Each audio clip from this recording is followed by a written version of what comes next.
Hi viewers, welcome to my channel Shadruchulu by Kiran. Tiruppavai 9వ పాసురం.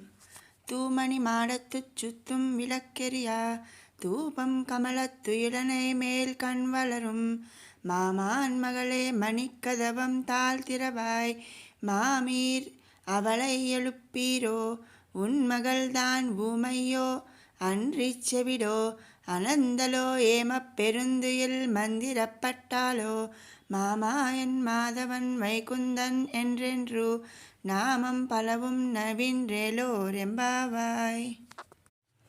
అంటే ఉజ్వలములైన నవరత్నములతో నిర్మించిన మేడలో మెత్తని పాన్పుపై చుట్టూను దీపములు ప్రకాశించుచుండగా అగురు ధూపముల పరిమళము నాసికను వశపరచుకొనుచుండా నిద్రపోవు ఓ అత్త కూతురా, మణికవాటకము యొక్క గడియము తీయుము. ఓ అత్త, నీవైనా ఆమెను లేపుము. నీ కుమార్తె మూగదా, లేక చెవిటిదా, లేక మందకొడి మనిషియా? ఎవరైనా నీవు కదలినచో మేము సమ్మతింపమని కాపలాయున్నారా? లేక ముద్దు నిద్దుర ఆవేశించినట్లు ఎవరైనా మంత్రము వేసినారా? మహామాయునివి మాధవ, వైకుంఠ నివాస అని అనేకములైన భగవన్ నామములను కీర్తించి ఆమెను మేల్కొనుచున్నట్లు చేయుము అని భావము.